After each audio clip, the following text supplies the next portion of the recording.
Hey, I'm Jolly. And I'm Samantha. And this is Too Weird. Today we're going to be doing some fun topics. We're going to be picking stuff out of this nice wine glass and talking about it. But all the questions in the wine glass are all on one topic. The topic is sex. Who doesn't like it, right? So yeah, we're going to get this shindig started, and our first question. Oh, haha. Our first question is to cake or not to cake? So, I feel like you're going to have to explain this question for some people because not everybody is you, Jolly. Oh well, life, right? No one could be as awesome as me. Sorry for you guys. But okay. So the question is basically, when having sex, would you eat some cake while doing it? Or would you bring in some kind of food to eat while banging? For me, hell yes, why not? Once you've been with somebody as long as I've been with my husband, there's really like no going back. You reach a point of, why not try it once? So yeah, cake, fuck yeah. Tacos, maybe. It seems messier and not as much fun. What about you, Sam? Yeah, sure. To cake is fine. So, yeah. No, Sam gets to pick the next one. And you go first. Yay! Oh, joy. Sam, I'm so excited. Oh, I can hear the excitement in her voice. The excitement here is palpable. Absolutely. My question is, would you prefer good sex and no love, or love and bad sex? Okay, so good sex, no love. Bad sex with love. I would prefer bad sex with love.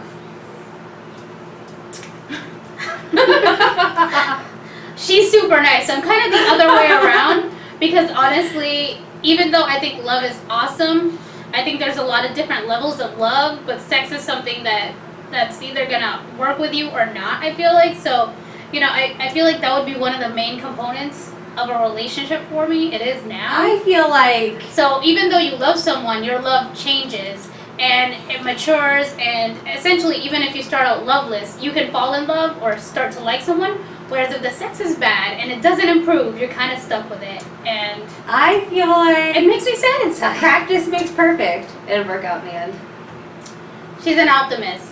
I'm also mostly an optimist, but when it comes to sex, I'm kind of like, it's either gonna be good and get better, or it's gonna kind of be like, let's see a few more times if the chemistry works or not. If it does not, next. Yeah, I'm sorry, but it's true. Ooh, best places to have sex. God, I'm getting all the fun ones, huh?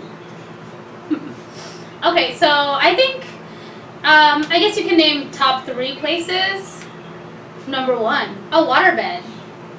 I'm just saying, ocean in the ocean. Everyone used to have a waterbed way back when. No. So it was fun for that kind of thing. Yeah, I'm sorry. It's super fun for that kind of thing. I guess the next one, I would say blanket on the beach.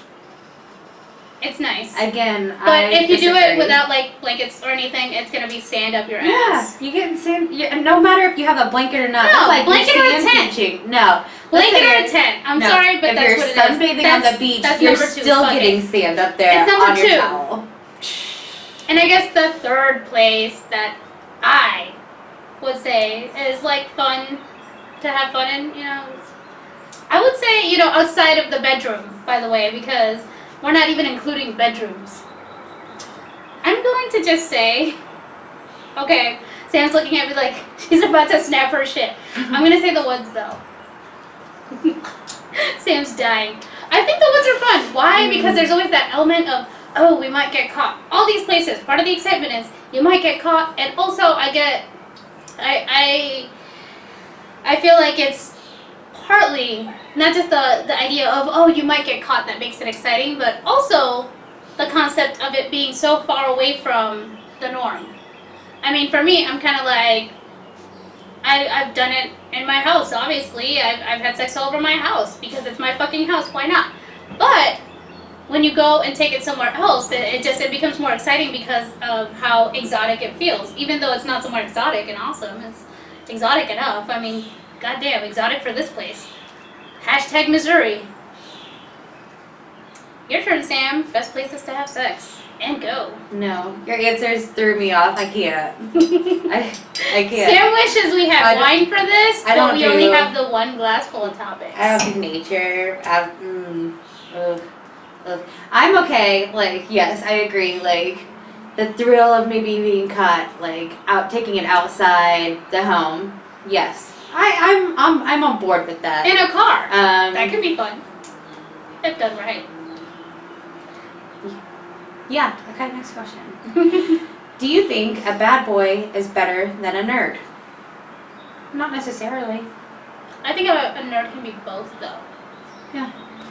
Nowadays, you can be both and be happy with it, and I feel like that's kind of like, if you reach that middle area, you're in a good place. But I have a thing for nerds, so bad boys be damned.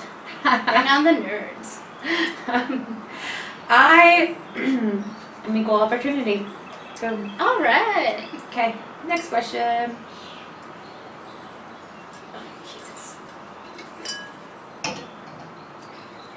Ooh, romantic sex or wild sex? Depends on the night. Both. Yeah, basically. I agree. I mean, it depends on the kind of night I'm having. So yeah. It goes to show you gotta be flexible.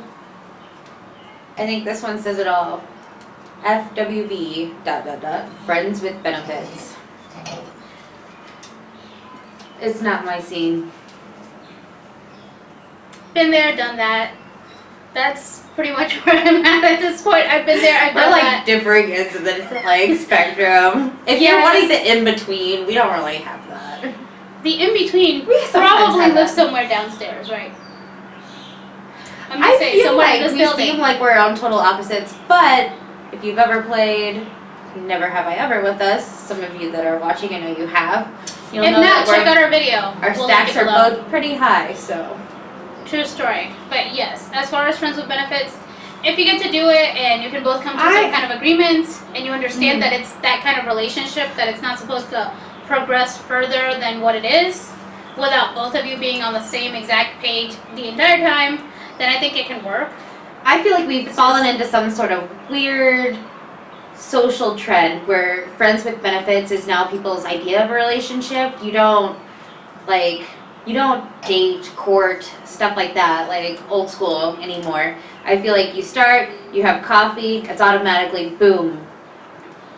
You want to be like friends with benefits. And if you start out as friends with benefits, then they're like, oh, okay, eventually this can progress into a relationship.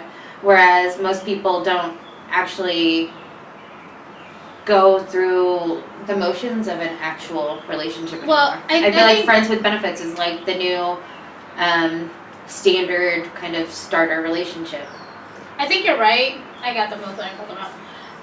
I think you're right, but for the most part, I guess to put it simply, the term friends with benefits implies that there was a friendship before there was anything else. That means you're supposed to get to know the person, and it's supposed to be. That's not what it means anymore, though. Yeah, but that's what I'm saying. Nowadays, the meaning has shifted, and I agree with you there. But at the same time, I feel like most people who actually believe that this is something they want to do should understand that it's not supposed to be like a long-term relationship. It's not supposed to be a full-on relationship kind of situation, and it's definitely not supposed to be like, hey, I just met you. You know, FWB. That's what Tinder's for. Exactly. Define friends with benefits. No, because they're not friends. The people you meet on Tinder That's are people you just met. Now. Friends That's are what people that you know term better. Means now. That's what it means now. That's what it means I'm just now. saying. So your old school reference I'm just saying. is now negated. No, it's not. Null and void. It's negated because you're saying so, but it's not negated. really. I mean, most people our age are the ones who are doing it, and essentially the difference in age between us two is 3 years. So it's not necessarily negated, it's just evolved. And some people are retards, so I'm sorry, evolution works both ways. You can get dumber and smarter. And well, we can't really account for the stupid people. I feel like she just kind of called me dumb, but... I didn't call you dumb. Are you a friends with benefits person who's thinking, I'm the Tinder date? By the way. No. I'm just saying you don't Tinder date, so fuck it. I'm not calling you dumb, and I'm not calling anyone who's a Okay, next question. That escalated Yeah. quickly, whatever. Next question. Cheating. Is monogamy going out of trend? Well, this is basically what we just talked about, like right Yeah. now. But yes. Essentially, yes it is, Yes. and at the same time, no it isn't. It is not as, it's never really been so much a trend as, I guess, I don't want to call it a trend, you know? It's always been a norm, I guess is the best way to put it. A norm or even a tradition. I don't feel like it's ever been a trend kind of up and down because even when there was sort of like the free sex movement, the hippies and all that shit, people still had monogamous relationships, and it wasn't like it shifted the tide so completely that people who were hippies then are still hippies now, you know, all together. Because a lot of them ended up with somebody in a monogamous relationship. So I feel like, you know, cheating happens, but it's not because monogamy is no longer a thing.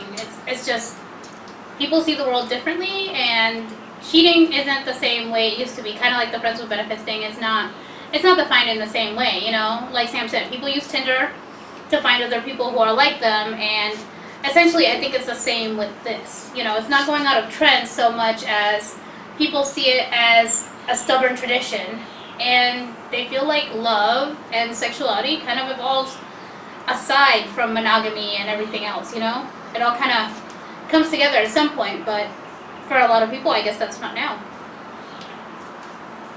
I'm traditional conservative, so monogamy isn't free of me, but I'm a firm believer in to each their own. Like, I know people that are in poly relationships and such, and more power to them, really, but I can only handle one person at a time, and whoever I end up with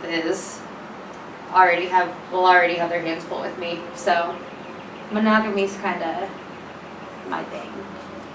I'm mostly just not a sharer, let's be real. I just Sharing's like to not share, always so caring. I'm Like, just kind of like, some things you shouldn't share. I do what I enjoy, and I enjoy what I do. That's usually how you gotta live your life when you're married. With your partner. Last question. Yeah. I ended on a high note. Woo! Masturbation, to toy or not to toy? Depends on the day, depends on the time, and the toy. Because I'm kind of like, do both, why not? That's at least on my end, you know. On my end. Okay, well, besides the stupid pun, my bad, that was terrible. Yes. But yeah, I think it definitely just depends on the mood. What about you? Truth. Yeah. But yes, so that concludes our topics. As you can see, we ran out of questions. But if you have any questions, comment below. We'd be glad to answer it. At least in the comments, you know, what else. Or if you have a topic suggestion for us, those would be welcome as well, down below in the comments. That's right. Let us know. Like the video. Subscribe to our channel. Follow us on Twitter, Instagram, and Snapchat. Yep. At Too Weird in Real Life. IRL anyway. But yeah, thanks for watching. Thanks for watching. Bye.